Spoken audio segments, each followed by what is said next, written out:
everybody, today we are debating whether or not creationism makes testable predictions, and we're starting right now.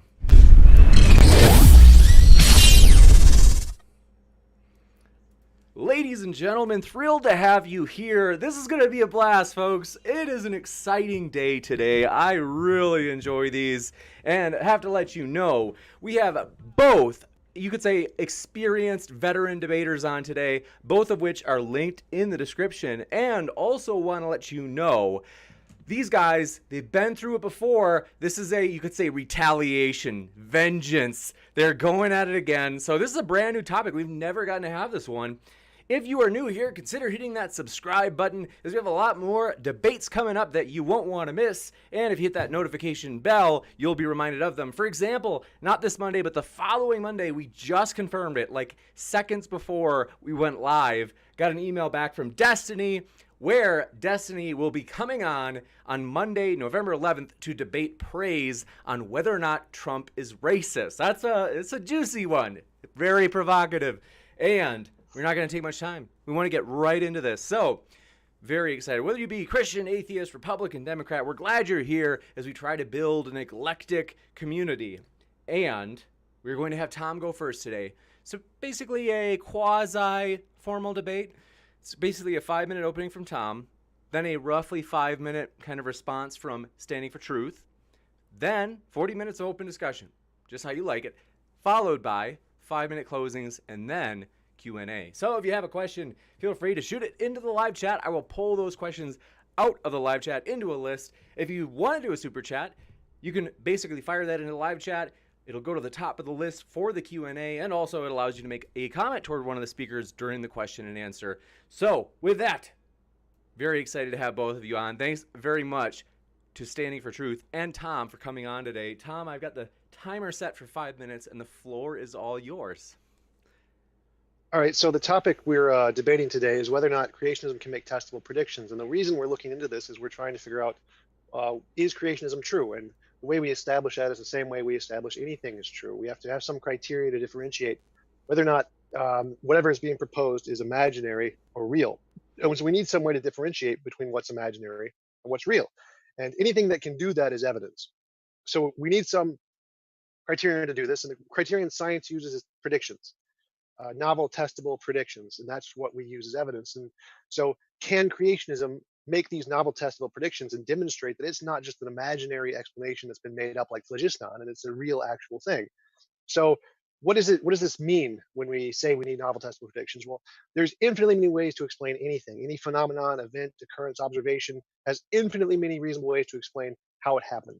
For example, imagine we see a cup fall over. What could have caused this to happen? Well, maybe it was the wind, or someone bumped the table, or maybe it was caused by a mouse or a squirrel or a bird, or it could have been caused by a meteorite falling from the sky or invisible aliens.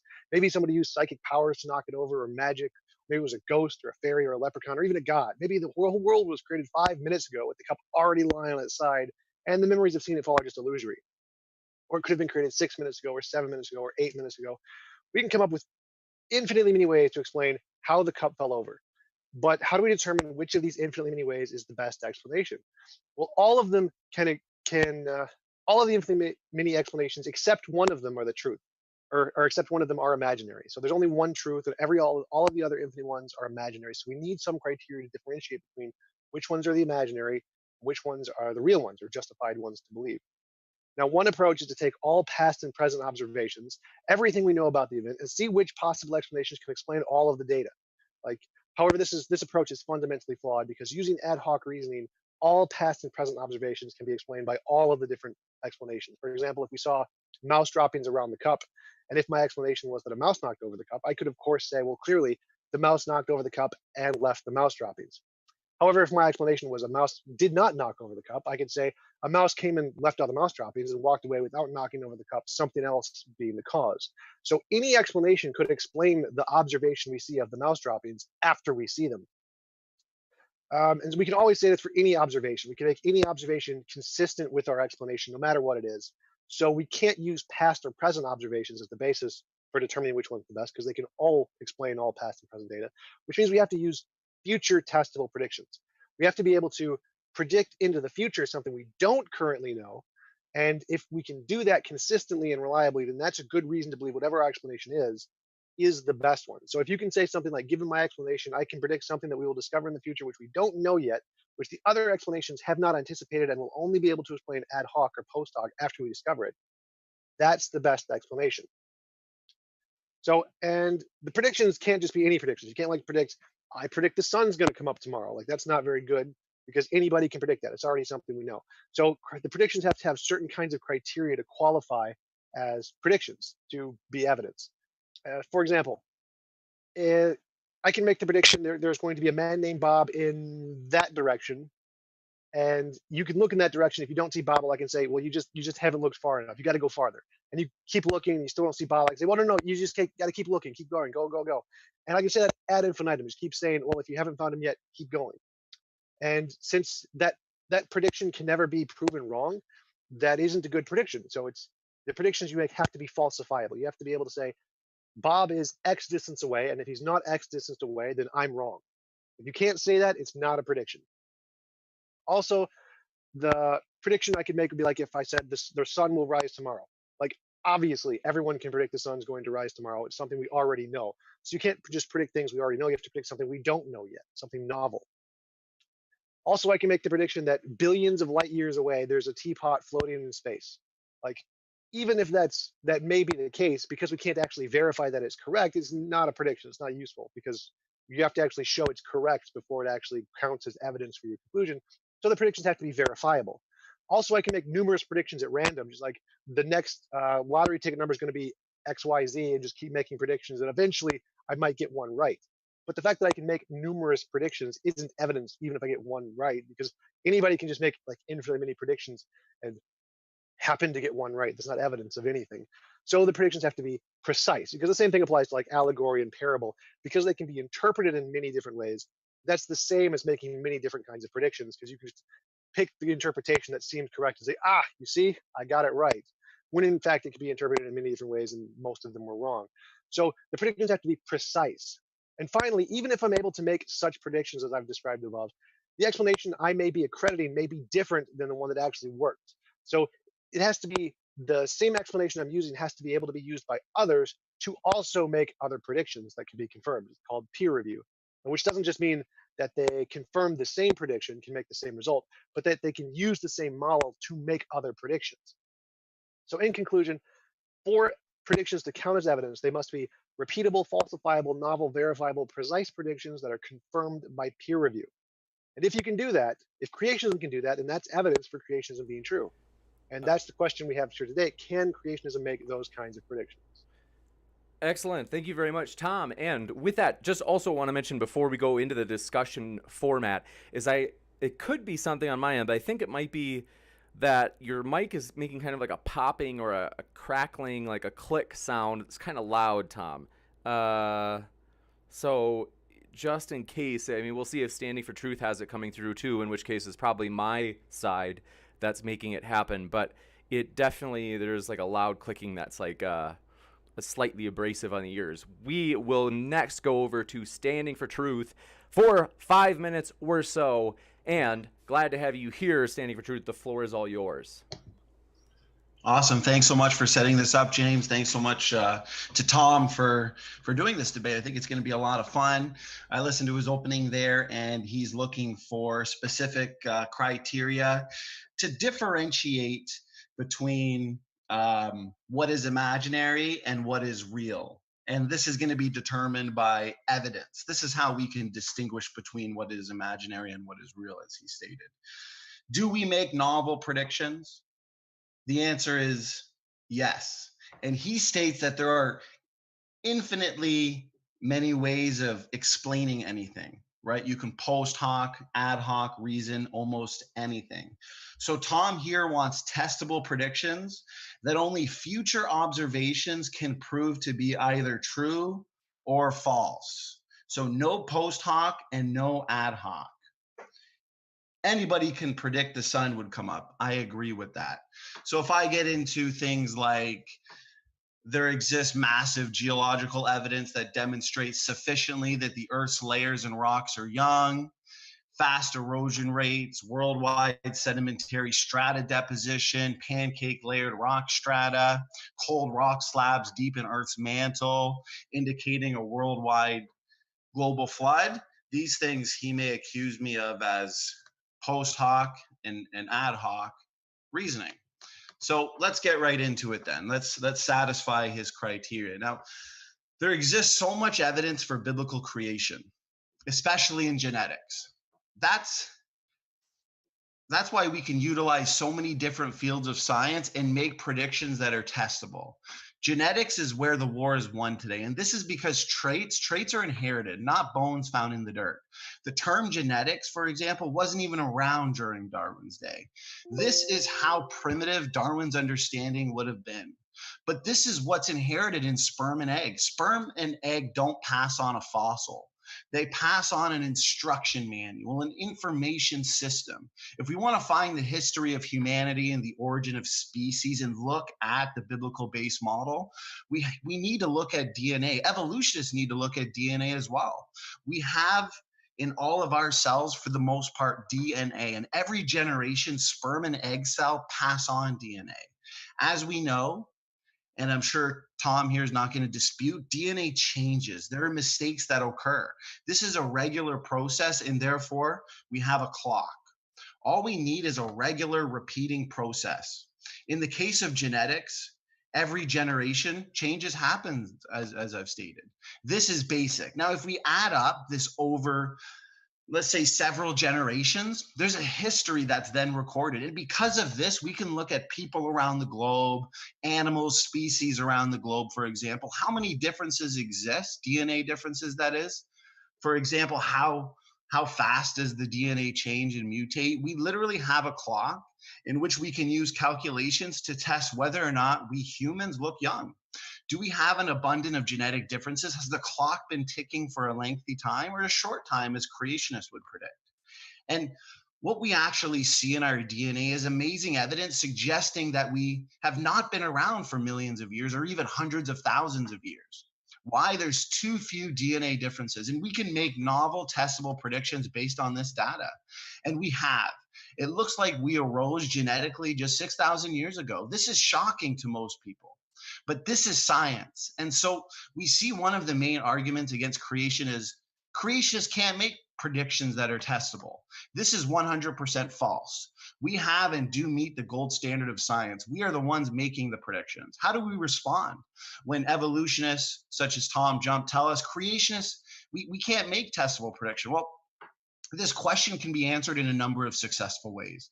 Many creationists have put in print testable novel predictions, claims about the natural world from which we do not yet know the answer, claims about the rate at which DNA mutates, predictions on the rates at which species form.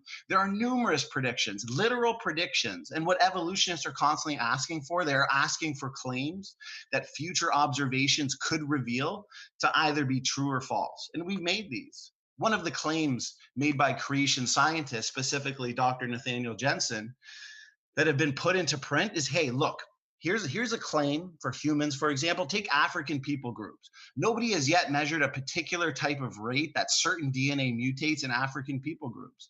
There are numbers, yes, literal numbers that says, hey, they're going to change their DNA at this rate, this many changes per generation. There are actual numbers in print regarding these types of predictions. We're just waiting to test them. This is something that we can go and test, like I've said. And the title of this debate is, do creationists make testable predictions? Well, at the end of the day, this was an easy win because whether my opponent agrees or not. Forgive me, I just realized that I don't know how long you went over 5 minutes. I just looked back at the clock and I realized it ran out. So I'll give you maybe another like 30 seconds if you can wrap it up. And, yeah, let me just sum up this one prediction then. That's cool. Thanks so much. So this is just one then of the many testable predictions made by creation scientists. So we can discuss this one, of course, jumping into the discussion. I've got many more. I mean, at the end of the day, we could probably just end it here and call it a day, but why ruin all the fun? So let's get into not only this prediction, we can get into other predictions. If he wants to talk about something other than genetics, whether it's astronomy or geology, we've made accurate predictions in almost every scientific field. So for now, that's all I'd have to say. You bet. We are ready for the open discussion, gentlemen. Thanks so much. All right, first you said my mic was making a weird noise. Is it still making the weird noise? Does Danny Nope. hear it? It's crystal clear now. No, All right, yeah, it sounds pretty good to me. I don't hear anything. all right. Was my intro made sense? It wasn't like you didn't like, cut out my audio or anything? No. No, I heard it all. I made some notes. It looks like you're looking for, I'm just one second. Just I'm checking because the James said something about my mic was making a noise. I just want to make sure that's not happening. As long as that's not happening, we're good. nope, all It's good. not anymore. All right. So yeah, yes, you can definitely make predictions like but that isn't the kind of prediction I'm looking for. Like I can predict that if I pray to this Pastafarian spaghetti monster, that a gold brick is going to appear in front of me. That is a testable prediction. But remember, one of my criterion is that you have to have peer review. Other people have to be able to use the same model to also make predictions. So the fact that creationists have come up with ways that they can seem to make predictions doesn't do anything, because no one else can use this model to make predictions, or the ones they do come out to be false consistently. So like, just like I can say, I'm going to pray to the spaghetti monster to get a gold brick, that's technically a prediction, but it's not the kind of prediction I'm looking for. It doesn't meet the criteria that I outlined in the introduction. So you would have to give some kind of methodology of how you got that, which can then be used to make other kinds of predictions by actual scientists that aren't creationists. Well, for example, some of the most divergent of African people groups, for example, the Khoisan peoples, their mutation rates have not yet been measured. So what I just explained in my opening there, in my brief opening, is that creation scientists have actually made really, really precise and specific predictions on how fast their DNA would change or mutate according to what we know about genetics. Therefore, that is like me pointing at some random guy on the street and saying, hey, do you play baseball? And he says yes. And I say, this is how far you're going to hit. That is how precise and specific this prediction is. And therefore, right. But that's, apologize to interrupt, but yes, I can make a precise prediction right now that is super precise, that if I pray to the spaghetti monster, a gold brick is going to appear in front of me in 5 seconds. That is an extremely precise prediction, but no one else can use it to make other predictions. It's totally ad hoc and arbitrary. Of course we can, because, for example, I'm sorry to interrupt, Dr. Nathaniel Jensen is using observed mutation rates on non-African people groups and coming up with accurate retrodictions of their mutation rate, which actually points to biblical creation. Now he's using that observed mutation rate to make predictions on African people groups that have not yet been measured in regards to their mutation rate. Therefore, evolutionists can do the same thing. We can literally get swabs of their DNA and test this and see if it's true. Therefore, if it's not true, that could falsify that specific model and that specific prediction. So that is my criticism here is that the scientists have to be able to use his model to make predictions. Oh, not just of course. him. It doesn't matter if he can do it. They have to also be able to do it. The scientists have to look at the information. I'm sorry to interrupt. I don't think you understood my point. So that observed mutation rate, scientists in the field of evolution or in the field of, say, creation science, they can use that observed mutation rate and they can make predictions on not only African people groups or non-African people groups. They can use it on species. They can use it on animals. That's the part, my understanding of the reason his position fails is because it's arbitrary. Like, his model doesn't actually make accurate predictions. He's just making them up. Like, when the scientists actually look at his model and try to use it to make predictions, they get the wrong results consistently. They can't do it. It's inconsistent. That's the criticism of his position. The scientists can't use his model to make predictions. It's too inconsistent. Well, here's the thing. It's not inconsistent because some of these predictions, the genetic related predictions, they've already come true. Now, the ones on the Khoisan peoples, they haven't yet because we're still awaiting the data to confirm whether or not that's true. But just recently, we've, based on predictions, mutation rate predictions on animal species, they've actually come true. Now, again, that's not the criticism I'm using here. So you can definitely make predictions that come true. I can predict that a gold brick is going to appear in front of me from the spaghetti monster. And even if I get that right, that still doesn't count as evidence until the same methodology can be used by other independent sources to show it worked. So my criticism is that even if he makes a prediction about the genetic decay rate of people in Africa and gets it right, until he presents a methodology of how he made that prediction, and that methodology can be repeated by others who are not him and who are not creationists, then it's not evidence because it's just his made up system. Well, like we're using if I like shook a magic 8 ball and got a result and it happened to be right, I could just shake it again, and if it doesn't get a result. So the problem here is that how do other people use his model to make results? And they can't. That's the criticism. Oh, Scientists no. look at his model and No, we find it can, doesn't work. because we have mutation rates on various species, on various people groups. Now, if we use that, whether it's pedigree-based studies, we can use coalescence No, I'm granting calculation. that. I'm granting that. I agree with that completely. That's not the criticism. I If can this is a say future, yeah, but the title of this debate is, do creationists make testable future novel predictions? This is a future novel prediction. This specific one hasn't come true yet. I agree with that. no. Remember. The criteria I gave, one of them was must be confirmable by peer review. That is one of the criterion for it to qualify as a prediction. His data Right. is and not. And this can be, for example, we've made predictions on the rates at which many different species Nope. have Again, formed. For example, our model, just wait, I want to remember- finish my thought here. I understand you don't agree, but this is You're missing the point. You're missing prediction. the point. I'm sorry. But No, remember, I in my think you're introduction, missing the point, actually, because this is a future novel testable prediction. I understand exactly what you're saying. I'm sorry, but no. So remember, in my introduction, I said a peer review does not just mean confirming the same results. It means using the same methodology to make different predictions. 1 second. So they have to look at his method.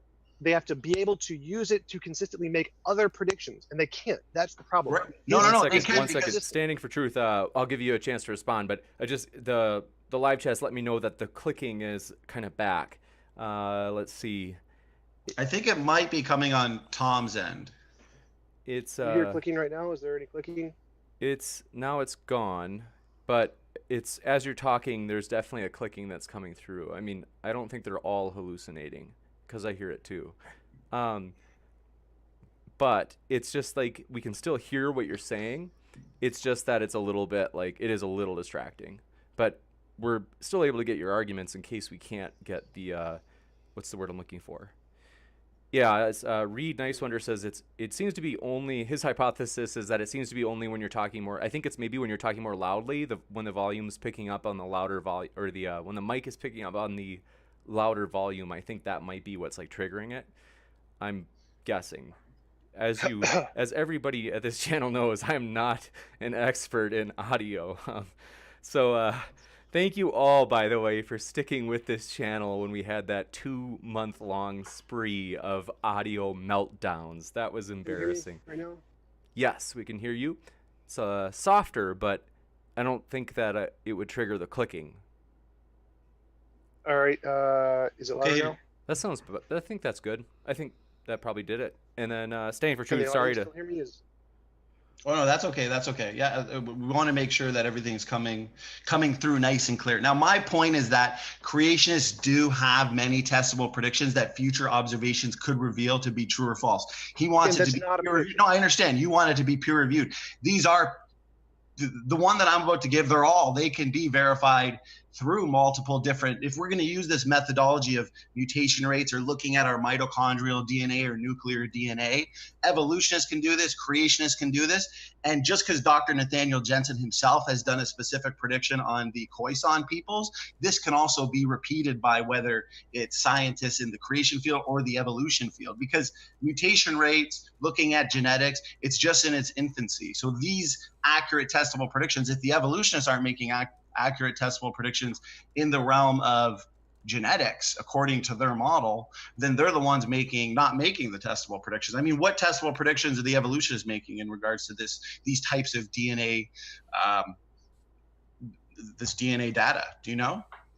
Yeah, 1 second. So James, can the audience hear me just to make sure? I think so. It looks like whatever you did worked. It's crystal clear, and there doesn't seem to be any clicking. All right. So again, everything you just said is factually provably wrong. The scientists have objectively said no, they cannot use Nathaniel Jensen's model to make predictions. His model is fundamentally flawed. It's like using a magic 8-ball or a broken compass. You can get it to point wherever you want. That's the criticism. The scientists have looked at it. They found it's completely flawed. They can't use it to make predictions because it's inconsistent. So when you say the other scientists can use it, no, they can't. They've all said they can't. That's the problem. Well, actually, in regards to here, I want to go. The scientists won't look at it, and here's why. The big picture of it all that I'm trying to get to is the fact that we can literally read the history of civilization that's written in our DNA. And this is literally a head-to-head prediction that is testable for both evolutionists and creationists, and yet the evolutionists don't actually want to go and test this. And this is why. It's because they have a basic assumption that if evolution is true, history, as you know, goes back 200,000 years, right? The first modern humans, and then about 6 million years to the common ancestor of humans and chimpanzees. But if we actually think about the last 3,000 years, Tom, and the history of civilization, that's just the tail end of a long, long, long timeline, according to the evolutionists. So this is just a little time, a little blimp in the moment in time that you can hardly expect to see any type of genetic signal. But that's why we've made predictions that this genetic signal, if creation is true, should actually be detected. And we can actually look at events. Well, it's kind of technical. I don't want you to interrupt. You can give me what you think when I'm done it. But we can look at something recent in history, okay? For example, what is his name? What is his name? Nathaniel Jensen is what you said? Nathaniel Jensen, yes. So he's working on this right now. Dr. Robert Carter is working on this right now. But we can even look at something recent in history. For example, look at the sad history of the transatlantic slave trade. Okay, here we have millions of Africans forcibly moved against their wishes and moved to the New World. They are now forced to speak other languages than their own language. Essentially, they're speaking European languages, right? But yet genetically, we can clearly see they are African in origin, and obviously history confirms this, okay? So here's the question. How different are they from modern Africans? A piece of biological information that plays a very significant role in these predictions, Tom, and in this debate in general, which is what I'm kind of getting at, is the DNA clock, okay? Every generation, mistakes are added to our DNA sequence. The copying process, as you know, it's not perfect. It's imperfect, this process of genetic mistakes. Now, during the process of sperm and egg and the copying process, mistakes happen. I know you understand this, but if someone were to compare my DNA to my two kids, for example, we would see differences that are not found in either myself or my wife. Anyways, we can look back in time based on these genetic mistakes and based on genetic clocks. So we go back to history, and we know the transatlantic slave trade begins around 1500 AD. It's outlawed mid-1800s. From this point forward, the Africans that are brought over into the New World don't have much contact with Africa. They are separated for about 150 years, maybe a little more. This is numerous generations, Tom, for the African-American clock to tick in the New World, independent of Africa. And in 150 plus years, several generations for the African clock to tick within Africa. And so African-Americans and Africans have been getting much more different from one another for the last many years. We should be able to read and see that signal. And guess what? This is a prediction that can only be true under a creation model. And we are already seeing this genetic signal. These genetic markers are in our DNA. You can also see it with the Genghis Khan Empire, the Roman Empire. This shouldn't be true if evolution is true, going back millions and millions of years. It should all just be a jumbled mess. So evolutionists can go and test this, but they won't, because they don't expect that signal to be there. Yet the signal is there. How do you explain that, Tom? And why don't you go make some predictions on it? Okay, so I just Googled it. I just found about 24 scientists who've looked at this research, including PZ Myers, who have just proven you false. So yes, they have looked at it. They have tested it, and they've no, they haven't looked at this signal. No, they haven't. They haven't tested this. This is exactly what they're saying. They're saying they looked at every one of his data. They went through his lectures. They talked with him. They read his books, and they say his model is failed. So yes, they have looked at it. So when you said they aren't willing to look at it, that's completely false. Yes, they have. They've done it, just like I said they did, and they found it's inconsistent and doesn't make predictions. So the only ones who have actually looked at it is Dr. Stephen Frello. There's been a very extensive written debate. I just found one by PZ Myers. I just proved you false. So you can find. So what did PZ Myers say that actually apparently debunks or refutes his predictions in his work? I don't have time to read through the many pages that I just found on Google. Right, because I have. He hasn't looked at this. For one, the information that I'm talking about is going through peer review right now. So there's no way he's in the peer review process. I'll tell you that much.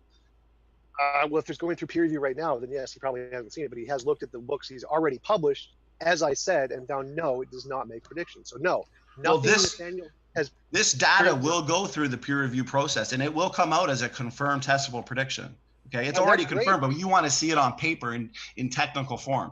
That is the topic of this debate. Do creationists make testable predictions? The answer is yes. Do they make novel confirmed predictions? The answer is yes as well. I'm not. Your So again, criteria has been I've met. already just ended that completely. So I just said, no, Nathaniel Jensen's model cannot be used to make peer-reviewed things as confirmed by over a dozen scientists that I just Googled and found, including P.Z. Myers. So no, his is not qualified. And the one you said he is in peer review, that one might be. I don't know. It hasn't been published yet, so I can't judge it. But all the ones he's published so far have failed the test consistently every time by every PhD scientist who've looked at it. They're like, nope, this doesn't work. So his is not a testable prediction because it isn't confirmed by peer review as stated by the people doing the peer review. Okay, for one, whether you agree with it or not, a testable prediction that only future observations will tell us if it's either false or true has been made. So I've met that criteria. It has to be peer reviewed. If it doesn't peer review, It's through the peer review process as we speak. Now, then I mean that's I could just say there's a paper proving that I'm a god in the peer reviewed process. That's not evidence until it actually passes the peer review process. Well, so if it passes, yes, that's great evidence. Happy to accept that. But until then, it's just not. So you're just not happy with the fact that we don't have the technical peer-reviewed paper in front of us just yet telling us that, hey, we can see the genetic signal in our DNA. That's what you're not happy. If you see that technical paper that has passed through the peer review process that's showing, hey, we can detect the history of civilization, Genghis Khan's empire, Roman Empire, transatlantic slave trade in our DNA, which evolutionists say should not be expected, you will be happy with that confirmed prediction you're saying. Well, yeah, after it's peer reviewed and passes the peer review process, yes, that's exactly what I'm asking for. It's a very strict peer review process, so it should be out soon. But I'll definitely be sure to send that to you. But I'll say, even in regards to species, months after speciation predictions have been made, we've actually seen in Darwin's finches, the finches on the Galapagos Island, people have been studying these finches for a number of years. We predict that species should be continuously forming. And guess what? New species have actually been confirmed just recently in finches. And these new species have been published. You can read the published article on it. And evolutionists are shocked by this because, well, as you know, it's supposed to take millions of years.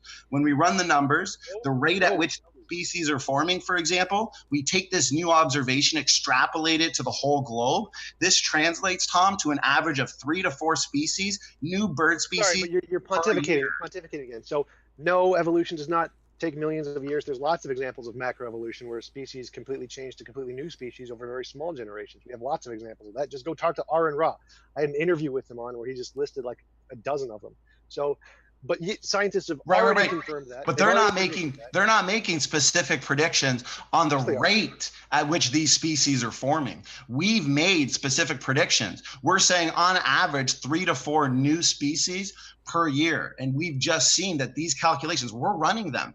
We can run them back. According to our model, we can run the numbers for young Earth creation and factor in the roughly 11,000 bird species on the planet, Tom, that we have today. There's about 4,500 years since the flood. And of course, we see the species of bird came from, let's say, a handful of bird kinds on the ark. 11,000 divided by 4,500. This is basic math.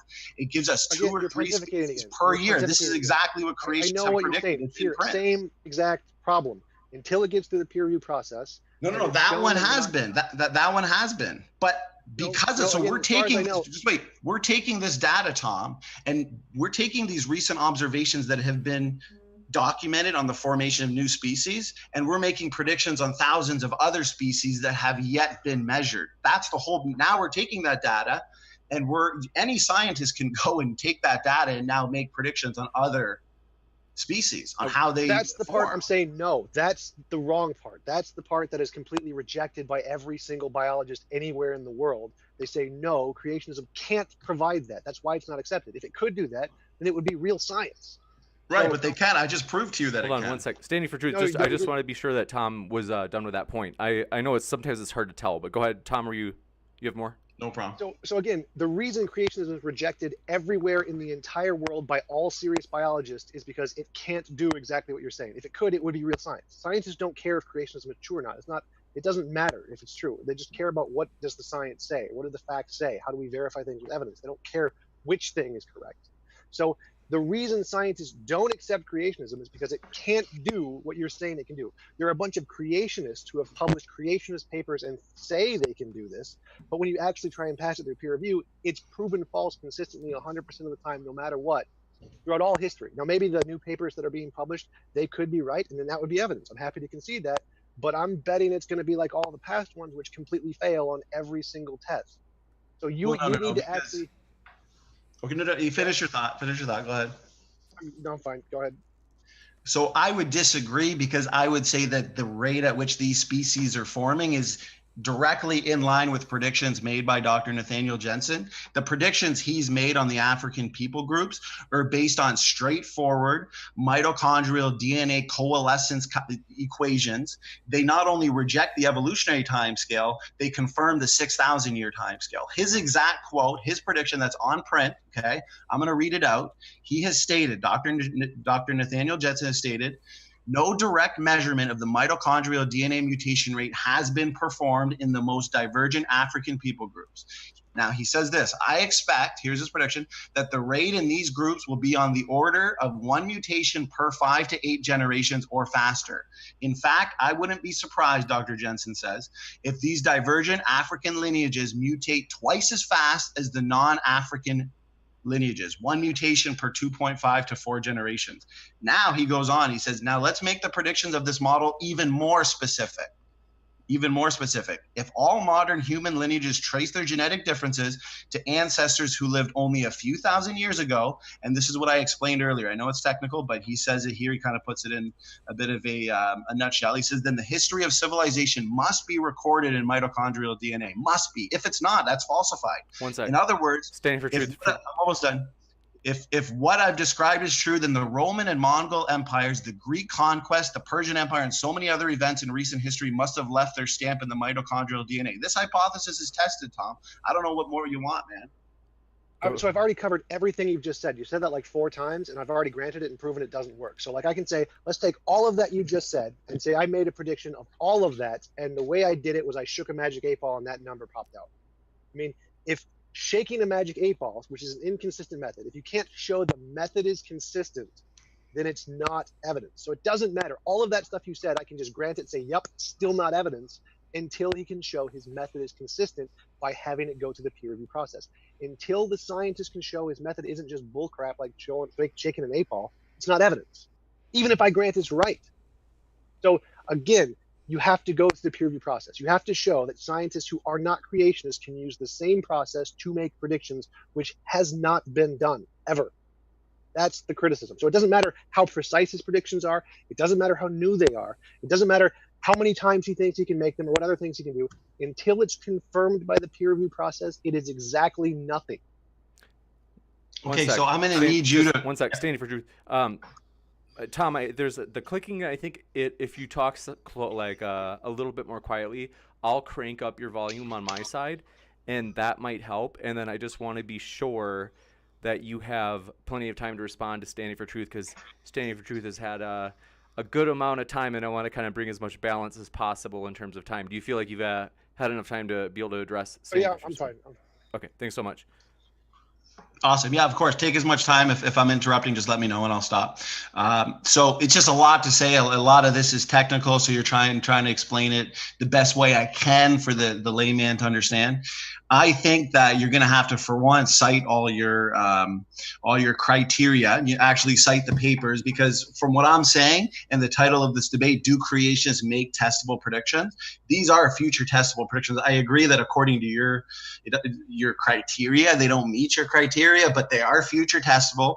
Future observations can tell us whether or not they're true. The history of civilization, Dr. Nathaniel Jensen has assured us that it is detected in our DNA. Yes, the paper itself is going through peer reviewed, but I think you just shot yourself in the foot, because once it actually goes through peer reviewed and I can show you physically the technical paper, well, then you're going to have to admit that yes, creationists make future testable predictions that are actually confirmed.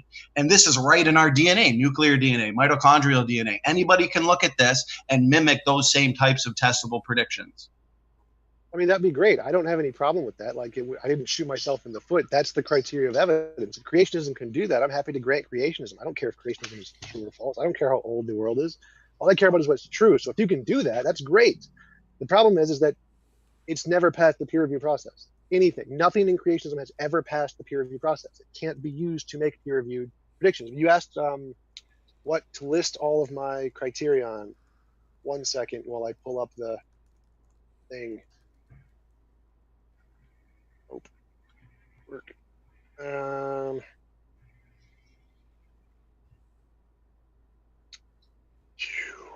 Are you familiar? Are you familiar with any of the confirmed? One sec. Just to give Tom a chance to find this and then make sure he gets this point out. And then sorry to do that, Standing for Truth. It's just that we've given you've had a lot of airtime. I just want to keep it as balanced as possible. I appreciate your criteria. So the criteria are repeatable, falsifiable, novel, verifiable, precise, confirmed by peer review. All of those. Okay, yeah, and it meets all those. No, again. So 0 creationist persons have ever passed the peer review process. It's done right there. Right. Now, I'm showing you current predictions being made in the realm of genetics. Are you familiar with the creationist predictions that have been made in the past in regards to geology, astronomy, that have been confirmed after the prediction was made? Are you familiar with those predictions? Nope. So, for example, a couple that I can go over is there have been predictions made. Dr. Russell Humphreys, for example, he made predictions based on the creation model. I apologize. I want to interrupt. Apologize. But again, I don't care if they've been confirmed. I don't care if they're just repeatable, just falsifiable, just novel, just verifiable, just precise. If it hasn't gone through the peer review process, it amounts to nothing. So what you need to do is give me a scientist, an atheist, non-creationist scientist who can use the creationist model to make predictions. That's what I need from you. Show me that atheists can use this to make predictions. Atheists can use, because guess what? We're living in the same world, and these predictions have been made on the strength. Yes, and they've been made on the strength of several planets' magnetic systems. Okay, this is not relevant. You need to show me an atheist who can use the creationist model to make predictions. This model can be used to make predictions on the strength of the planets. Just to give Standing for Truth a chance to kind of finish, and if he he's not even letting me go over these predictions. I know. Hold on 1 second. I've already granted every one of your predictions. Stuff's technical, Todd. You got to give me a minute to explain it. You're not getting it. I'm sorry, James. Stop. So again, I don't want to hear any more of your predictions. I can grant all of them. I want you to give me an atheist who can read the creationist paper, use the model. The atheist can make the predictions. I don't want to hear creationist predictions. I want to hear an atheist who can read the creationist paper, use the model to come to consistent predictions. That's what I need. This model can come to. 1 sec. I want to hold on 1 sec. I just want to. I understand that. It totally makes sense. Is that if Standing for Truth takes a minute or two and he goes through it, it's totally okay to just at that point say, hey, Standing for Truth, you didn't do what I asked you to, and kind of show the audience how he didn't.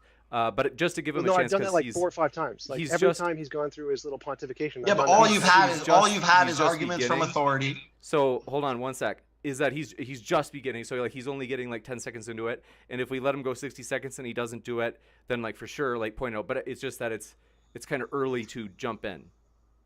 All right. Fair enough. Okay. Sure.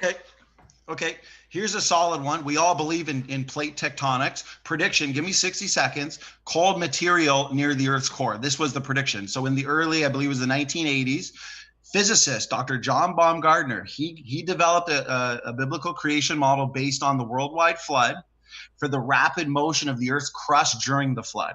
Now, his theory, his model, what it predicted was that cold crust located beneath the pre-flood oceans should have sunk to the floor. Okay. Now, this crust would have melted if it had millions of years to reach the base of the mantle, sinking as slowly as today's rates. If we look at today's uniformitarian rates, it should have melted.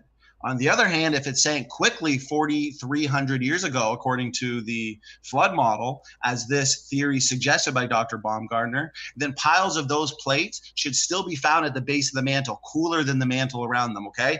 Guess what? This mantle was discovered after the prediction was made, but it took more than, I think it was 10 years, because they had to develop the technology of seeing something like that at the base of the mantle. So when that technology was developed, the cold material was discovered, just as Baumgartner's model had expected. So again, none of that even answers what I asked. So you haven't provided anything I've asked for. So of course, geologists can make predictions based on plate tectonics, just like he's done, based on geology. All you said is, here's a creationist who made up a model and said he can make predictions. So I can say, here's an astrologer or a homeopath who made up a model and they can make predictions. That's great.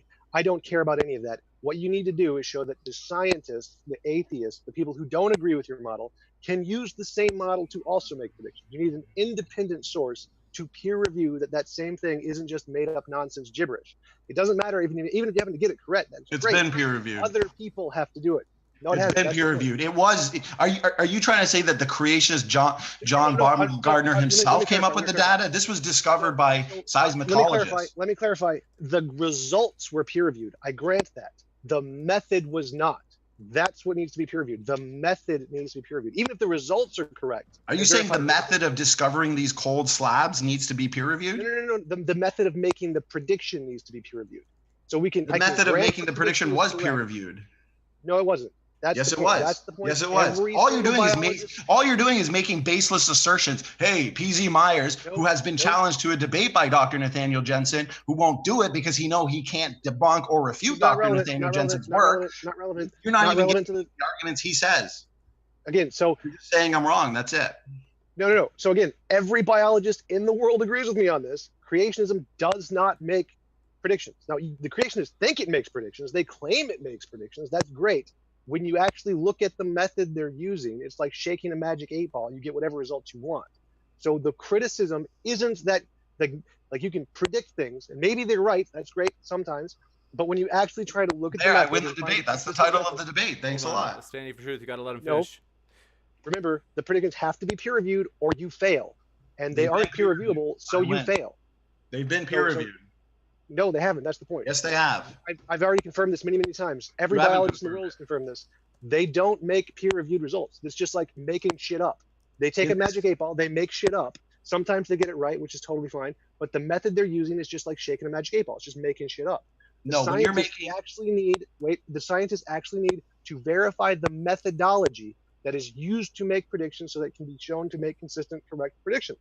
And it doesn't work. Every time we look at the creationist methodology, it's bullcrap making shit up. Like Stephen Myers, for example, his model of the information in DNA is complete crap. It's conflating two kinds of math, the Kolmogorov complexity and Shannon complexity, and it's been shown to create a Berry paradox, which just mathematically fails 100% of the time. It can't be used because it fails. And the same thing applies to all the other creationist models. They just fail when you try to actually verify the methodology. Now, can you make lots and lots of predictions? There's tons of creationists, and they're making all kinds of predictions. Are some of them right? Yeah, absolutely. Does that have anything to do with creationism? No, because we can't verify the methodology. It's just like shaking a magic 8-ball and you get some right. Congratulations. You got to go through the peer review process. You have to show the methodology being used can work consistently. And every time it gets put in the peer review process, it fails 100% of the time. That's why no serious biologist anywhere in the world is a creationist. So you can make assertions all you want. You can say the same things over and over again all you want. They've been through peer-reviewed process. One paper by Dr. Nathaniel Jensen is currently going through peer-reviewed process on a testable prediction in regards to DNA. That's what's inherited. Evolutionists have failed prediction after failed prediction after failed prediction. Our predictions is like me pointing at somebody on the street and saying, you're going to hit a baseball this far. Evolutionist predictions is like looking at somebody and seeing them hit a ball 35 times and then guessing what they're going to hit next. It's not precise. It's not specific. Process. Nothing to guess. And that's why they have so many failed predictions. Give me the paper. You said this has been through the peer review process. Is it in a biological journal? Is it in a science journal? Is it a nature journal? Is it in any of the academically peer-reviewed journals that aren't creationist nonsense journals that have no validity at all? Where is the peer-reviewed journal? These predictions in regards to, say, the helium found in Earth's rocks, the presence of radio halos in metamorphosed sandstones, cold material that I talked about from Earth's crust near the Earth's core, those are in peer-reviewed journals that aren't creationist journals, but the creationists are the ones making the predictions. Give me the... Well, yeah, you can be a creationist and make predictions, but you can't use creationism to make predictions. So give me the journal. Sure, I'll give you the journal. I'll give you all the citations afterwards. And you know what? When that prediction comes true with when it goes through the peer review with Dr. Nathaniel Jensen, you'll be the first one I I give it to.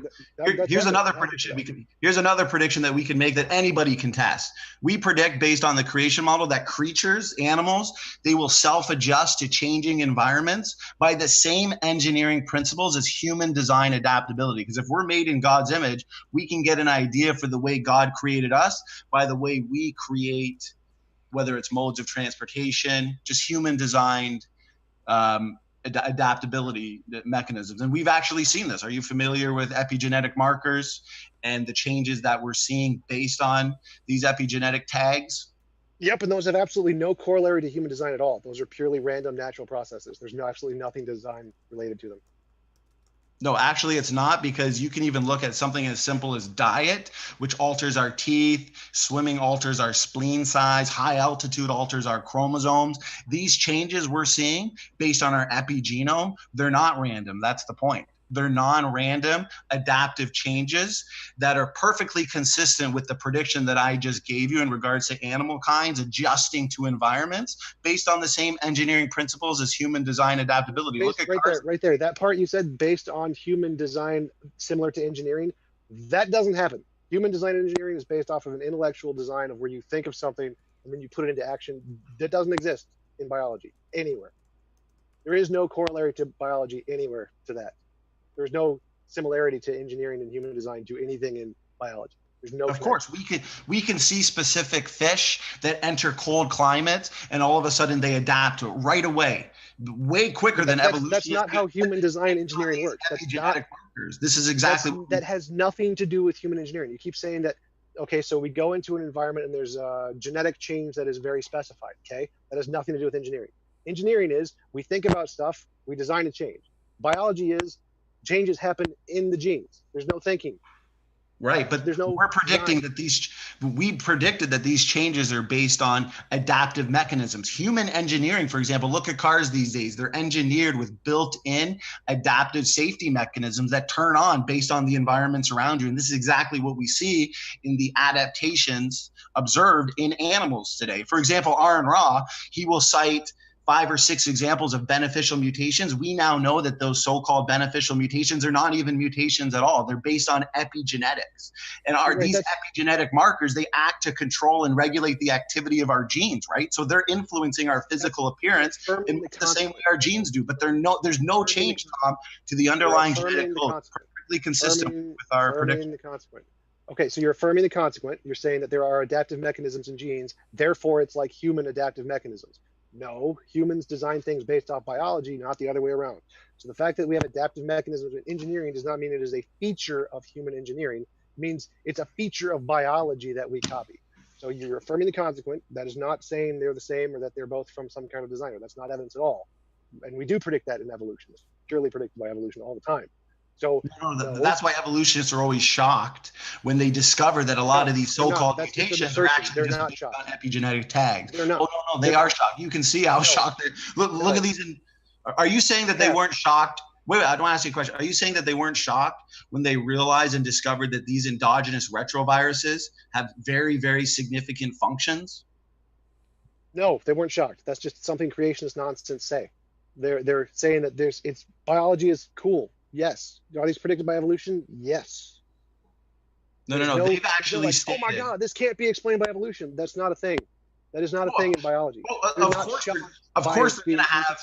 No, these endogenous retroviruses, they've always stated, should be non-functional evolutionary leftovers. They're based on retroviral infections in history. Now we know that they have crucial functions that help. Let me finish my sentence, please, because then I lose my train of thought when you're interrupting the whole time.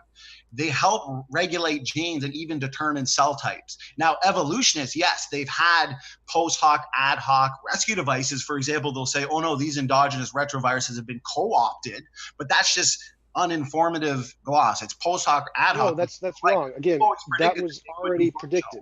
That was already just predicted. Just to be sure that Standing for Truth had a chance to finish that thought. You good?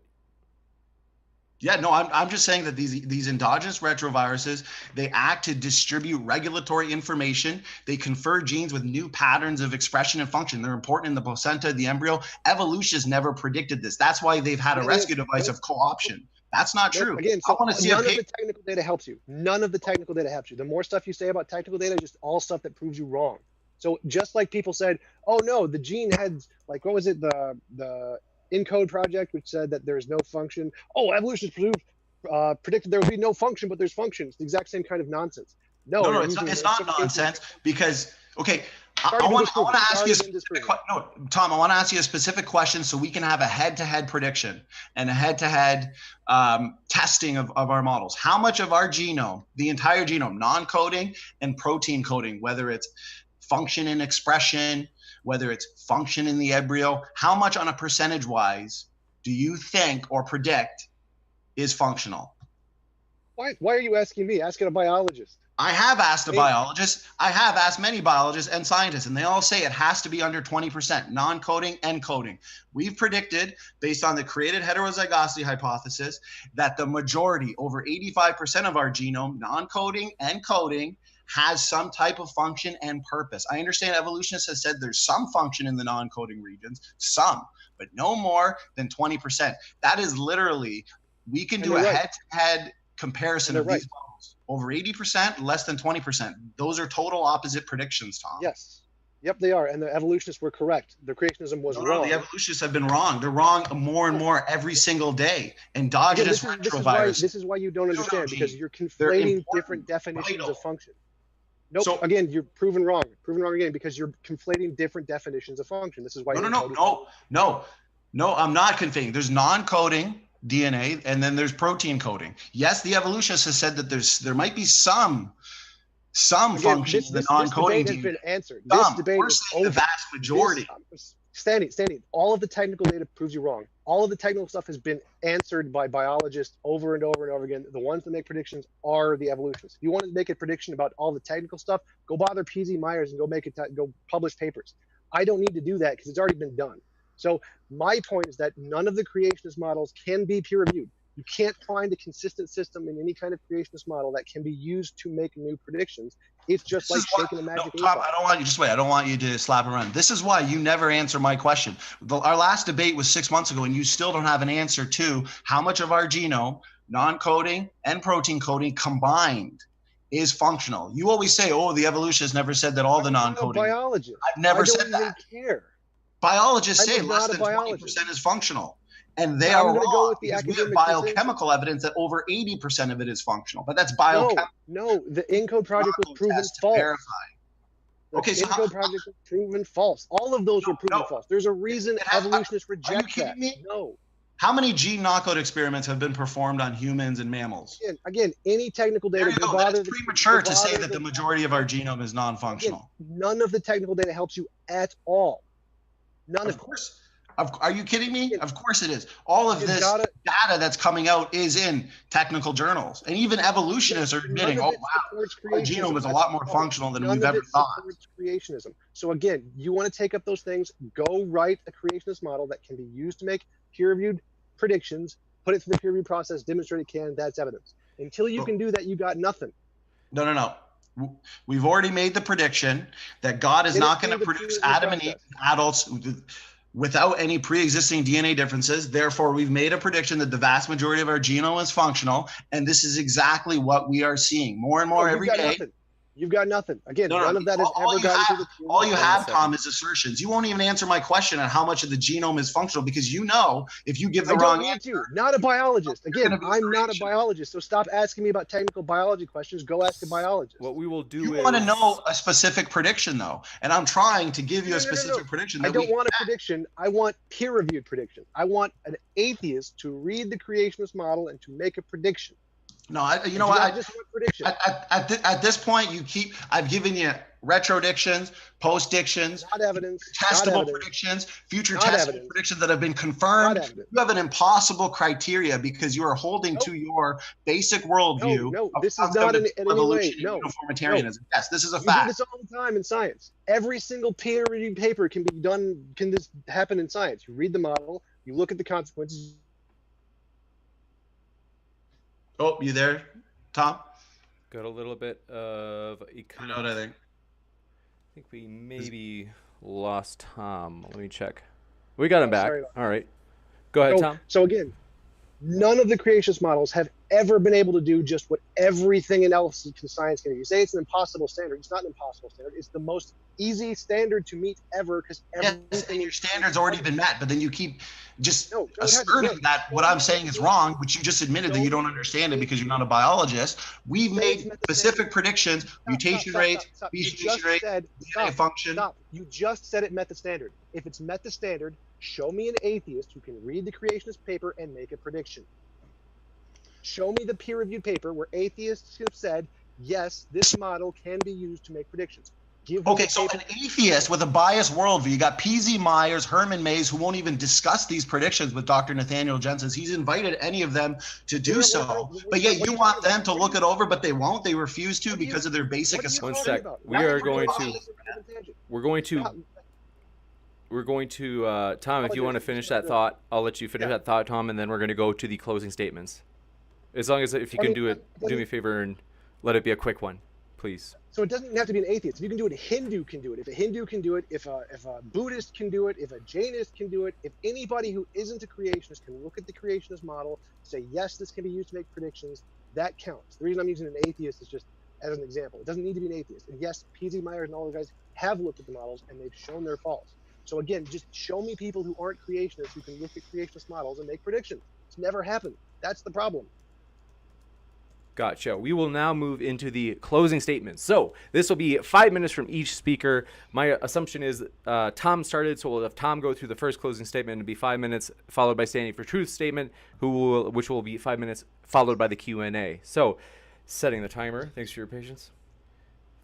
Yeah, so my entire statement is just, can creationism, like anything in science, you can just give it to anybody in the world, they can all test it, they all get the same results. Doesn't matter. Pick a paper. You do it. Doesn't matter if you're a Jain. Doesn't matter if you're a Hindu. Doesn't matter if you're a Muslim. You pick the paper. You do the method. You get the same result. Creationism can't do this. The only people who can get results from creationist models are creationists. When you give it to anybody else in the world and they try to make sense of it, it's just gibberish, like shaking an 8-ball and saying, I get made up results. That's it. That's my problem with creationism. The reason it doesn't have evidence is because no one else can use it except the creationists. It's kind of like Jonathan Smith.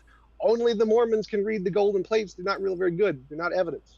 You got to have something that other people, peer review, can use that aren't of your same ideology. That's the part that creationism fails 100% of the time, everywhere. Was that your 5-minute statement? Yep. Okay, you got it. So Standing for Truth, resetting the clock, and the floor is yours. Okay, so as I've said, numerous predictions that are both novel, predictions that have been confirmed, retrodictions. I can go on and on about retrodictions in regard to mitochondrial Eve, Y chromosome Adam, the low genetic diversity that we actually observe, which points us right back to Adam and Eve, which the evolutionists can't explain. Low genetic diversity, that doesn't make any sense according to their model, which is why that they've resorted to post hoc, ad hoc explanations, rescue devices of a population bottleneck. But then this population bottleneck would have been genetically compromised. So evolution, that type of ape to man evolution, only happens in the imagination of those that want to believe in it. I've given numerous predictions that have been confirmed. The rapid reversal of Earth's magnetic field, I didn't even get into based on the flood model. The cold material from Earth's crust near the Earth's core, that's been confirmed. The presence of radio halos, helium in Earth's rocks, the strength of several planets, magnetic systems. That was confirmed based on the Voyager 2 measurements. For example, the numbers that I was trying to talk about, Dr. Russell Humphrey's prediction that he made, the numbers that resulted not only matched the strength of the known magnetic fields at the time, but also successfully anticipated Voyager 2's measurement of the magnetic field of Uranus. I think this was in 1986, and Neptune. So these results, everything that I've talked about in the fields of genetics, in the fields of biology, astronomy, they confirm the biblical-based model. And that specific one also helped confirm that the solar system is really young, as the Bible claims. Now, Dr. Nathaniel Jensen, who's made these specific predictions, the debate title is, do creationists make testable predictions? Well, maybe TJump should have made the title a little bit more of a mouthful because of all his criteria, but I have met the standard of the debate. I have made numerous testable predictions that you can go look at yourself. And I've got so many more as well. When this peer-reviewed paper comes out regarding the history of civilization found in our DNA, then TJump is going to have to admit, yes, this was confirmed and totally meets his standard.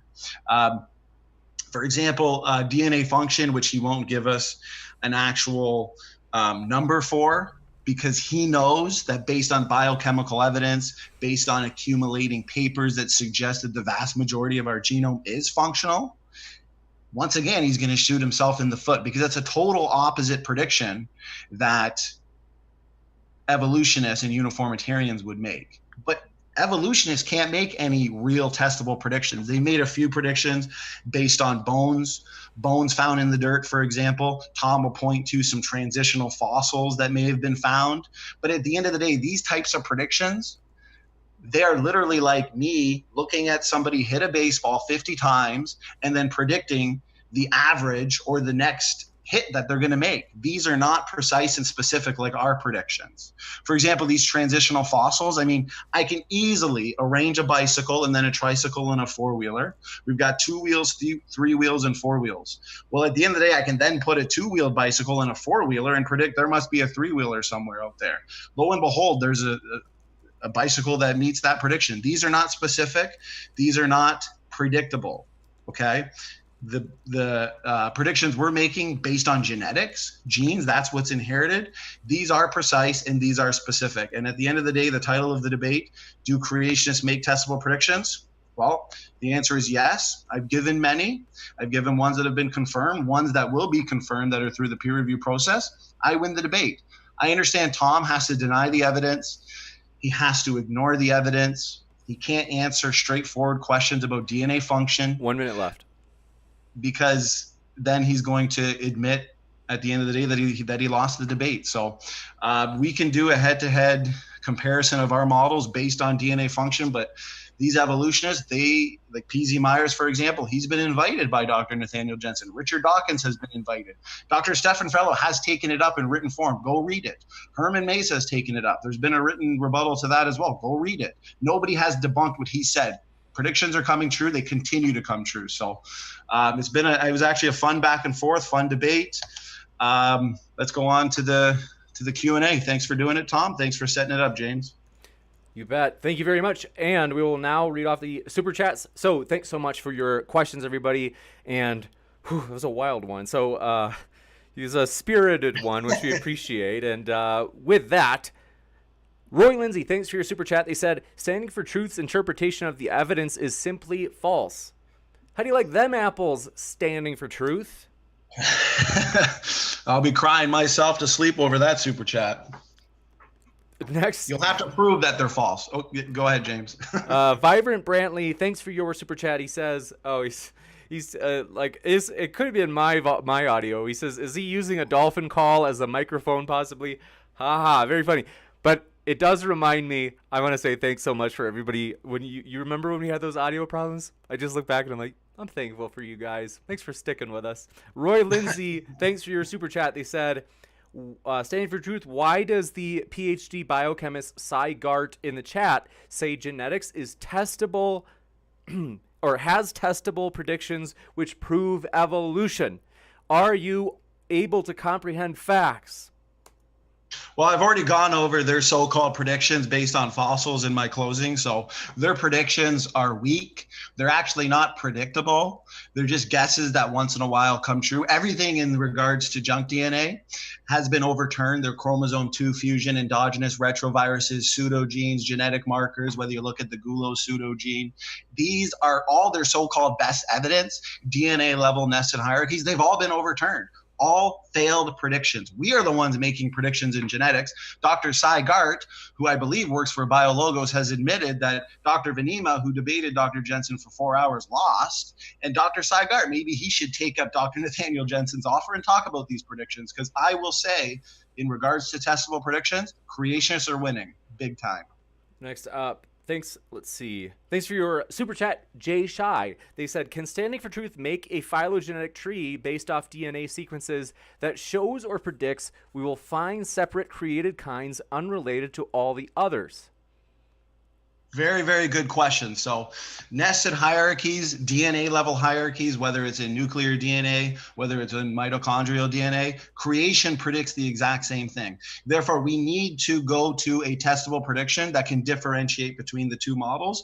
And Dr. Nathaniel Jensen has made predictions. He's given a testable model on how we can use genome sequencing, phylogenetic, systematic methodologies to find out what is related and what's not related.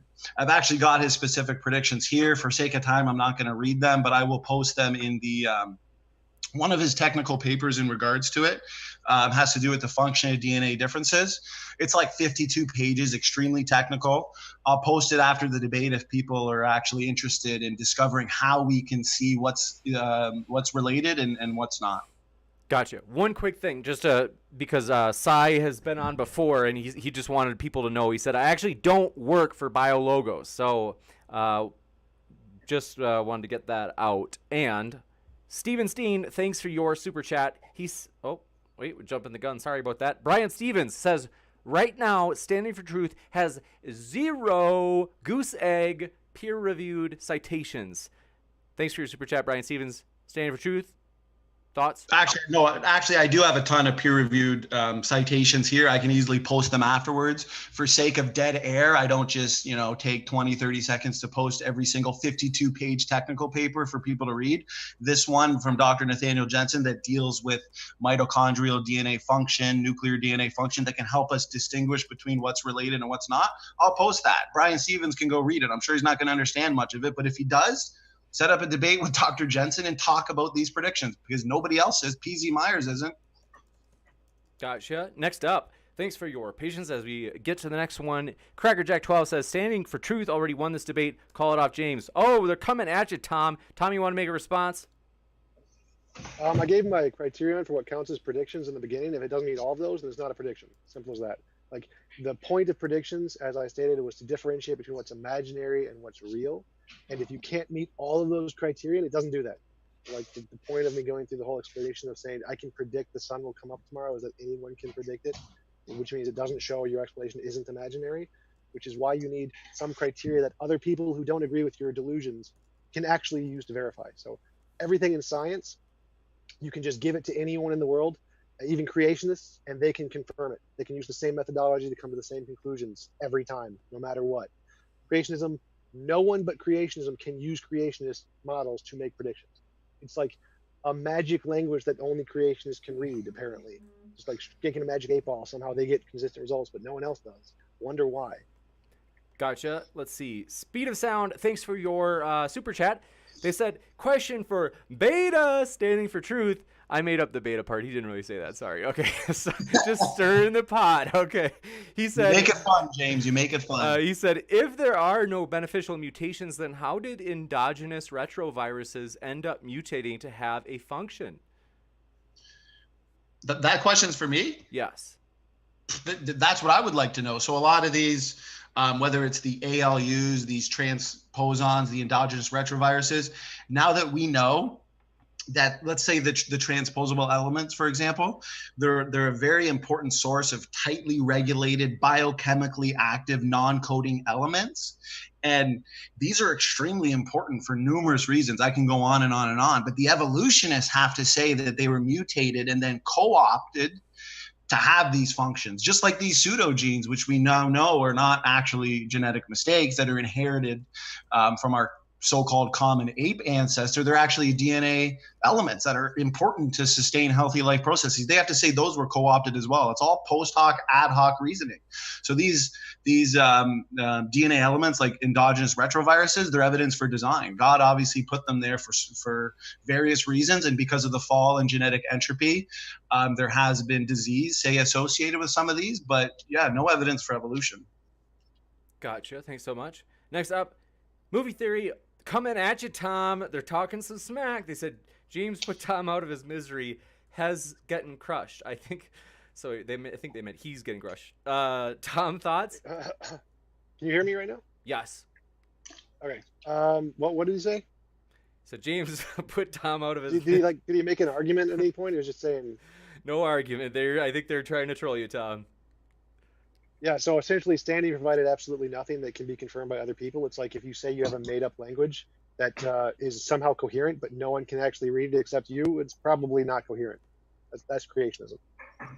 Gotcha. Thank you very much. Steven Steen, thanks for your super chat. He said, James is my rescue device. I don't know what that means, but thanks, Steven. It's off-putting every time. Sigifredo Sarabia, thanks for your super chat. He said, TJump, you use, quote, induction, claiming evidence today to prove human evolution. If we can't observe this evidence, does it mean we are evolving right now? If not, how do we make the connection? If so, what will we become? Yes, I'm using induction. Yes, we can observe it right now. Yes, we are evolving right now. We can confirm that with testable predictions that can be confirmed by anyone, because anyone can use the model to make predictions that will get positive results anywhere in the world consistently, unlike creationism. Does that answer your question? I hope. So Sigifredo always likes to keep us on our toes. I think that might have.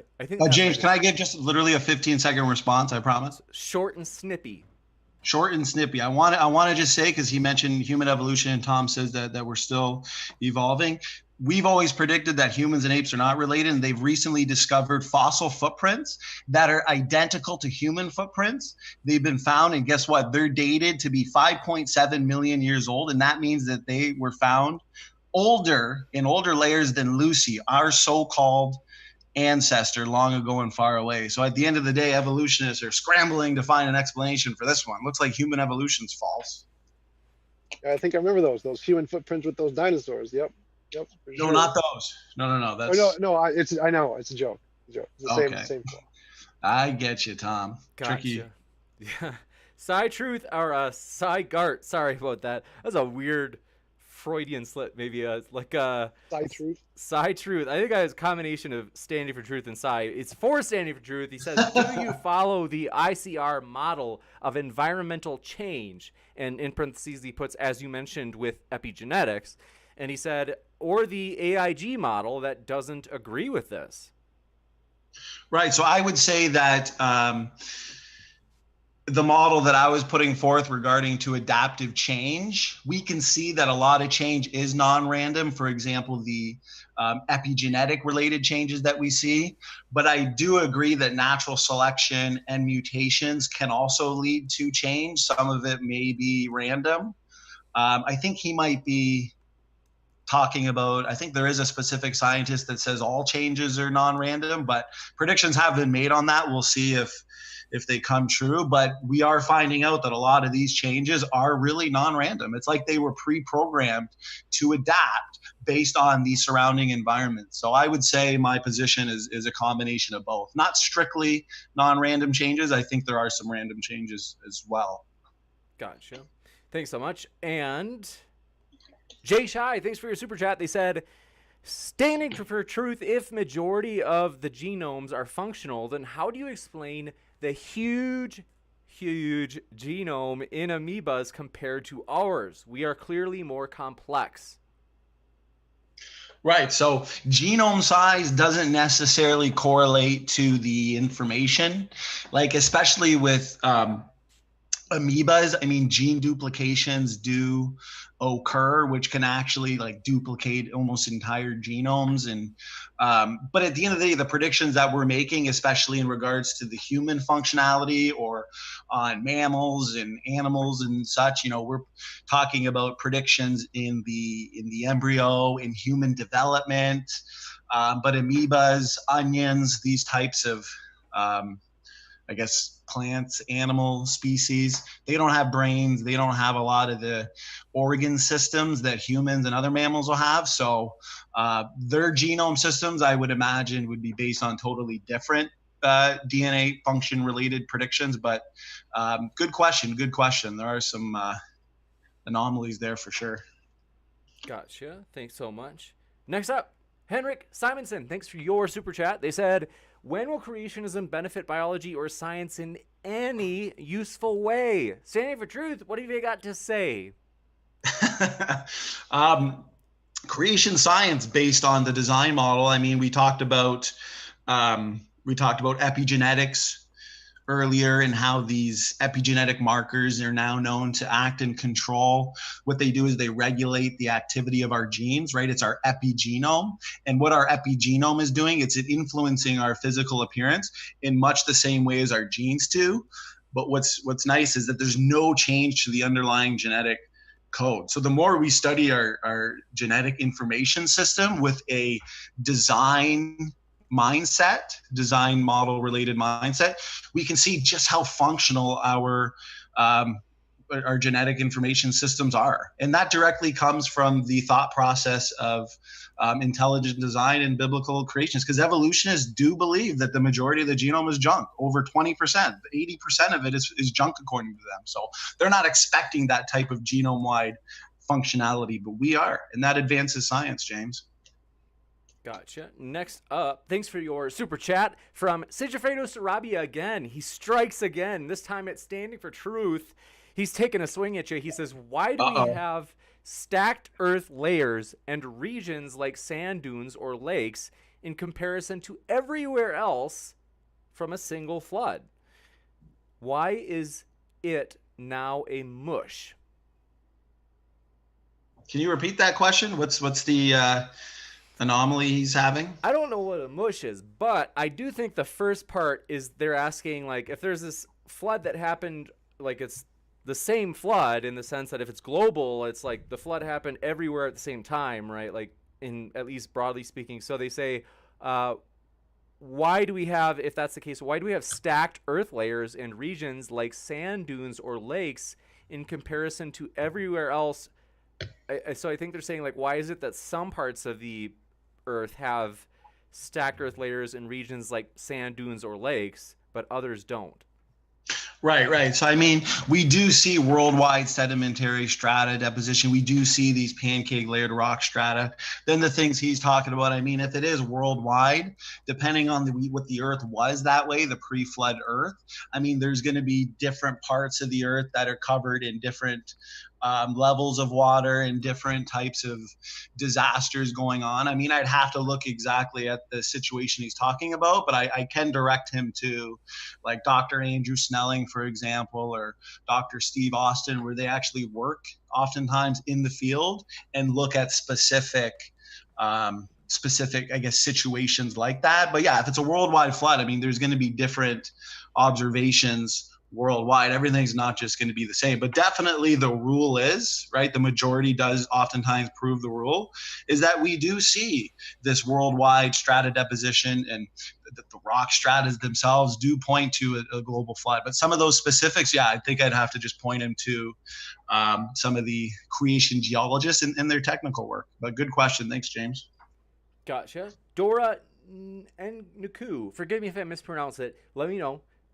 Thanks for your super chat. They said, next debate should be young earth creationism versus old earth creationism with totally different creationists.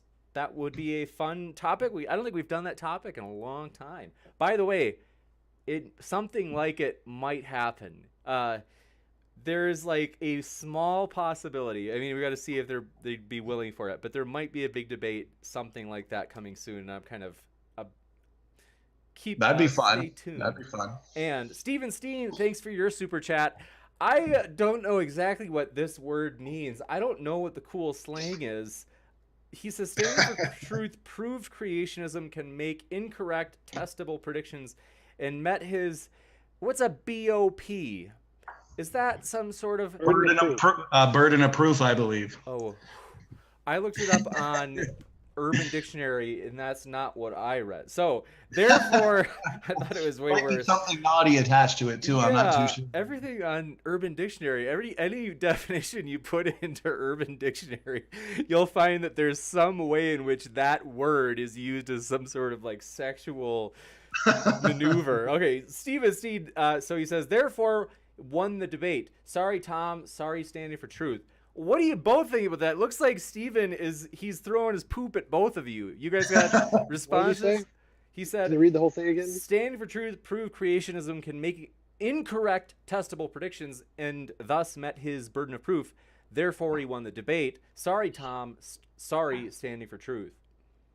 So Stephen is being pedantic like Steve McRae, and he doesn't actually use logic in the way he forms words. So when we're saying, does it make predictions? If it can make false predictions, well, then that's kind of pointless. Anybody can obviously make false predictions. So in normal conversation, we usually infer there's some kind of meaning there, indicative of truth. So unlike Steve, who has his head up his ass, you have to actually infer reason and logic and common sense into the meaning of those words. Okay, you bet. I would say, yeah, it seems like most people, at least viewing, probably atheists as well, can see that the burden of proof has been met. The title of the debate is, do creationists make testable predictions? I think Tom realized that, oh no, yes, we do, and a variety of things, future testable predictions. So everything Tom says is 100% false. I have met the burden of proof here. Creation scientists do meet the gold standard of science. We're actually the ones making the specific predictions, but for debate's sake, obviously Tom needs to, put forth the arguments and be aggressive at times to make it fun. But definitely met the proof for sure. Gotcha. So no, Standing never met the burden of proof there. Again, you have to make them. The other people have to be able to verify them. As I proved, if you're the only one who can read the magic scrolls to make the predictions and no one else can, that isn't evidence. So it doesn't. Everybody else can. This is the golden standard, and every the gold standard's been met everywhere in the world has already said nope, creationism can't do this. So you got to find an atheist, find a Hindu, find somebody somewhere in the world, some scientist who isn't a creationist, and show me that they can do this. Show me. Tell me. Find me an example. You can say those same sentences over and over and over again, but it doesn't take away the fact that I have met the burden of proof and I've given you many testable predictions. You got to give me an example. That's the fact. You got to give. 1 second. You have to give me an example. So sorry, you guys. Someone summoned Steve McRae. I enjoyed it though. You had to say his name. So I bet Steve McRae is gonna pop into the live chat and start talking smack. Oh man. We hope you're doing well, Steve. Tom loves you. It's like a love-hate relationship. It's very complex. I mean, but they really do love each other. It's like a father-son thing, you know. It's a twisted one, but. We definitely are. We're gonna move to the next super chat. What was it that I saw that just made me laugh? Oh, there's a super chat that I have to. We're gonna come back to Jay Shy. I promise we got that one from you, but I have to say it because while I can remember it, Garfield Lasagna. Thanks for your super chat. By the way, huge Garfield fan. Said, "Hey, standing for truth. I reported you to the ADL because your avatar is blackface." I think they're joking. Don't worry. Because your avatar is technically I guess blackface. But the point is, what does that mean exactly? Well, because blackface is usually when a white person paints their face black, and your superhero person clearly has a literal black face. So it made me think of something though. That namely, I don't think I doubt they really reported you, but it made me think of we just got reported. I won't say the name because I'm not trying to put the person down, but I mean if if there's a reason to report us. But if you're like, man, James just kids, it's just he's standing for truth. I see him get angry. Is that if you are pissed at the channel, pardon my French, that's if you're angry at modern day debate, if you're like, oh James, because we had that debate a week or two ago with Jill and Vosh, which was a fiery one, and it was on whether or not Trump is racist. And someone reported us. They said, "Hey, you just platformed a neo-Nazi." I don't know if Jill's a neo-Nazi. Frankly, I doubt it. I don't agree with what Jill says, but nonetheless, I'm like, I don't know if Jill's really a Nazi. But the point is, if you're like, "Oh man, James, you make me so mad," if you want to debate on modern day debate, whether or not I'm, platforming the wrong people or something, I'm open to that. So I would rather you just, if you want to come on and debate and say, James, I want to make the case that you're doing harm to society because you platform these people, I'm totally open to that. I'm willing to debate that myself. Tom, did we just lose you? Where'd you go? Tom, you're standing really still. Oh, okay, I think you're back. So the point is this. I'm open to defending via debate, modern day debate, when we do controversial stuff. It'd probably have to be winter break because it's really busy now, but just want to let you know that. Speaking of the idea of reporting people, with that, Thanks so much for your super chat, Jay Shy. Coming at you. They said, how does Standing for Truth explain de novo gene birth? Hopefully I pronounced that right. Is it de novo? De novo gene synthesis.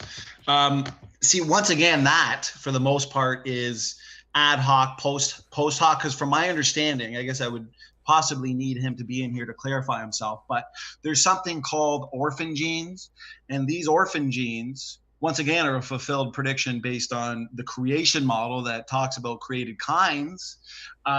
Because these orphan genes, they're fully functional gene sequences that code for both a functional messenger RNA and a protein, but they lack similar counterparts in other organisms. So there's orphan genes specific to humans, orphan genes specific to, say, some of the apes. So that's actually evidence against common ancestry with humans and apes. So they have to look to de novo gene synthesis to explain some of these orphan genes. But it's circular because they see orphan genes exist.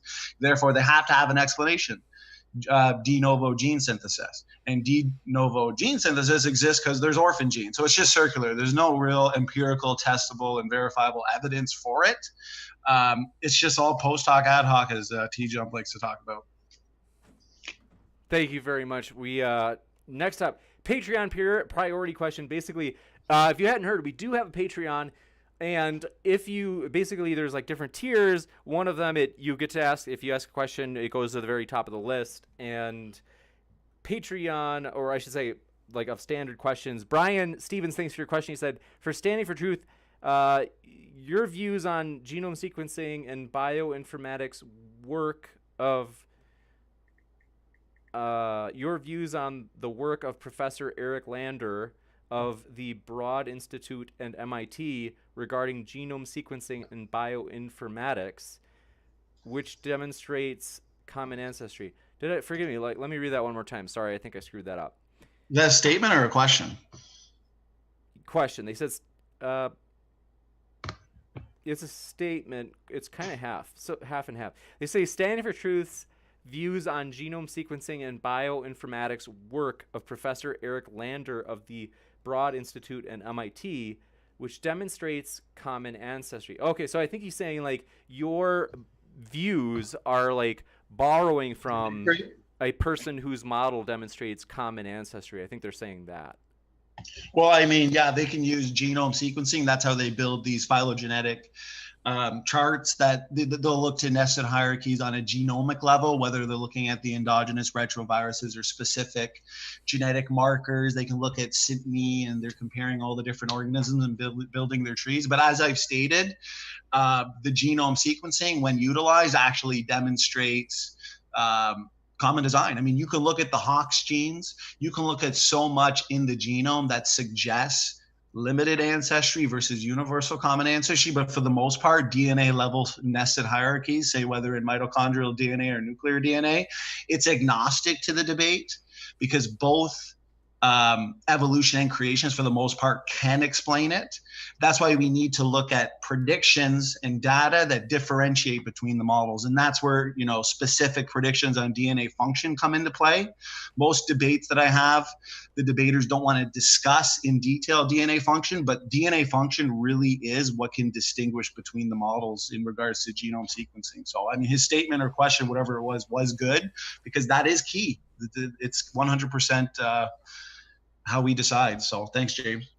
Gotcha. Next, thanks for your question.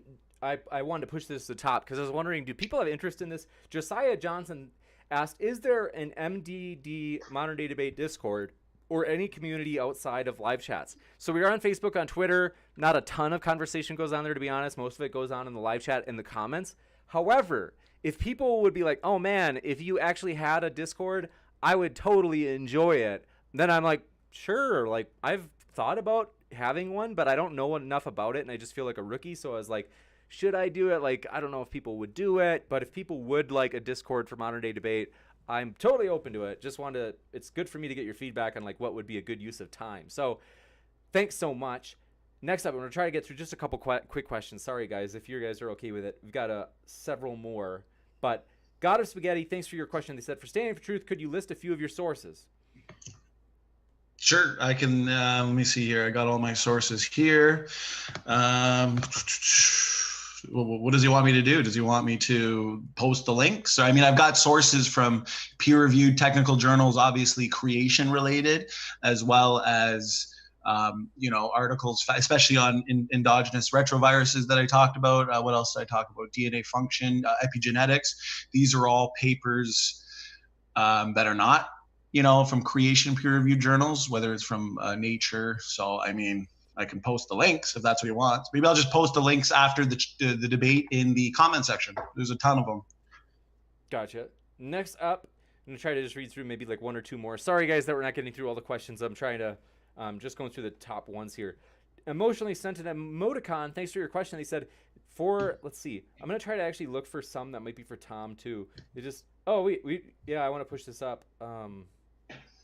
Crackerjack 12 says, Tom, do you realize the topic of the debate is not, quote, can atheists use creationist models to predict? It's, can anyone use creationism to make predictions? No, it's can anyone who isn't a creationist use creationism to make predictions? And the answer is no. Just nonsense. The answer is yes, not nonsense. Next Give me an example. You still provided no evidence of that. So TJump's arguments, the entire debate, are just assertions. When I ask him to provide specifics, like, hey, what arguments does P.Z. Myers use? He says, I don't know. Like, imagine I came to relevant to debate. You keep talking about things that aren't relevant to debate. Tompkins said you're wrong about the chromosome 2 fusion, and someone asked me, well, what does not relevant to debate? Not relevant to debate. I don't know. Go look at it. It's not a good way of debating, Tom. Even the atheists. That's not part of the debate. Not part of the debate. Not understanding the predictions is not my problem. It's actually yours, unfortunately. That's not part of the debate. Again, give me an example of someone who isn't a creationist who can use creationist models to make predictions. You can't. I've given you many. You not understanding the model is not my problem. It's yours. I'm sorry. You're the non-creationists who use creationist models. You're in scientific denial, Tom. I can help you with that. I'm going to let Tom have the last word on this because the question was for Tom. Okay, Tom, you can have the last word. So again, the evidence is if you want to show creationism isn't just made up bullcrap, you have to show that other people who aren't creationists can use the same model to make predictions. Every time I've asked for an example of this, he's given me nothing. He said, here's a creationist who made a creationist prediction. That's great. That's not evidence. Give me a non-creationist who can use creationist models to make predictions. That's all I want. That's the peer review. That's what it means to be peer reviewed. You can't do that. It's just gibberish nonsense. Gotcha. We will take one last question. And based on the live chat, a couple of people said, like, hey, I would enjoy a Discord. So I'm going to try to get a Discord up in the next week. And then if you guys would enjoy it, please come hang out. So with that, I think we read that one. Emotionally sent emoticon. I think I was about to read yours. They said, stand for truth. So you love genetics. Can you predict if Haldane's dilemma would not be problematic if applied to variation within quote-unquote kinds using a 6,000-year time scale? Well, Haldane's dilemma has to do with the limits of evolutionary change in regards to beneficial mutations and the speed of beneficial mutations. So when used on humans, in regards to human ape ancestry, it actually demonstrates that the speed at which these beneficial mutations would happen makes it impossible. But his specific predictions that he's asking about in regards to other animal species, I don't think that those predictions have been made or that information and data has been looked at. But I'll look into it. But what's important is that it has been looked at in humans and in apes in regards to their ancestry, and it demonstrates that it's impossible. And the evolutionists can still choose to believe in it, but it's not empirical science. It's imagination. It requires imagination to believe what is contradictory to empirical science. Gotcha. We want to say thanks so much, everybody, for being here. It's been a blast. I love reading through the live chats, trying to keep up with it. It's been a lively one today, and want to say especially thanks to our speakers, who I really appreciate you guys being here. It's always a pleasure to have you guys on. You guys are fervent, passionate fellows. And so thanks so much for being here. Their links are in the description. So if you are like, I like that, I want to hear more. Or maybe you're like, standing for truth, I just want to go to his page and just rip him. Well, his link is in the description. Well, there's many that do. So want to say thanks for being here and keep sifting out the reasonable from the unreasonable. And as mentioned, if you want a reminder, hit that little notification bell for the Destiny versus Praise debate on whether or not Trump is racist on Monday, November 11th. It's going to be, I think, a very wild one. So thanks for being here, everybody. Take care.